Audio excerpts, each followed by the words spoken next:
friends. Today we are going to start our digital mask. And I just want to go over a couple of things that I'm going to show you in class as well. But this video is here to help you if you need to review any of these steps. So the first thing we want to do is we want to form the shape of the head.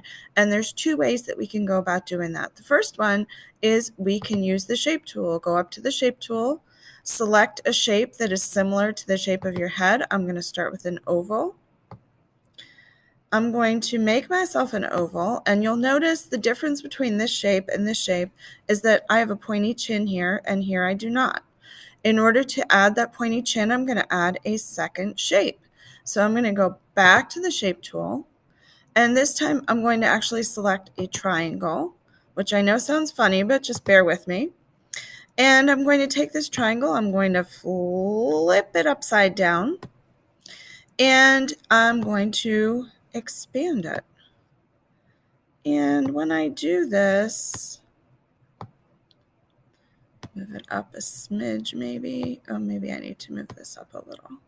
There we go. That's just about perfect. So I have actually mimicked this shape by combining two shapes. That's one really quick way to create a face form or a shape form for your mask. And then what you want to do is you want to combine these two shapes together so that when you move one, you move both. So in order to do that, what I'm going to do is select both. I'm going to hit Control and hold it. So I'm holding my Control button. And I've already selected the triangle, so now I'm going to click on the oval. And then I'm going to go to the Arrange tool. I can let go of Control at this point because they're both selected. Go to Arrange and group them together. And now they are actually one whole shape, but I still have these lines in here and I want to get rid of those. So I'm going to go up here to Border Color, and I'm going to make it transparent and get rid of the outlines. And you can see I maybe need to adjust a little bit here or a little bit there, but that's okay. I pretty much have a nice shape for my mask head. The other way I want to show you, so I'm going to delete this whole thing, is you can actually go up here and choose a line tool. So I'm in the line, I'm going down to polyline, and I'm going to draw half of my mask, okay? I'm going to start halfway. Halfway is number 5 on the ruler right here. So I'm going to start at about 5, and I'm going to click on and start to draw. And because I'm using the poly tool, I have to make short segments so that I can make it look rounded. So I'm going to go all the way around, and if I make a mistake, that's okay because I can go back and adjust the line later. And I'm going to come down here and I want to make a nice point here, and then I'm going to close my shape. So I'm going to go up to the top like that. And that looks pretty good. It looks like about half the shape of my head.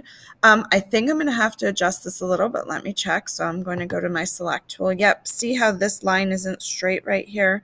I need to fix that. So I'm going to double click, and that gives me these little plot points. And the cool part about this is I can move this just like that. Actually, I think I need to pull it back just a smidge. There we go. Okay, I can move any of these plot points to make my mask look the way I want. So I want this angle to be a little sharper because I'm looking for that pointed chin. And I kind of like that. It's rounded up here. It's pointed down here. So I've got half of my mask. So now what do? I am actually going to, let me fix that. Just a smidge there. Okay. I am actually going to make a second half of my face here, but before I do that, I'm going to change the color because I really don't want it to be gray. So I go to the paint bucket and select the color mask that I would like to make. A little too dark. I think I went a little lighter before. Yeah, that's good. Okay, so here is my mask half. I want to make the other half. What I'm going to do is do the 2-finger tap. So that means you're going to take 2 fingers, glue them together, and touch once on your mouse pad, or if you have a mouse, right click. And that brings up this menu. And I'm going to make a copy. So you can copy and then tap again and paste. Or I'll show you the other way to do this. You can hold your Control button and hit the letter C on your keyboard, and then hold your control button again and hit the letter V, and it will make a second copy of whatever you have selected.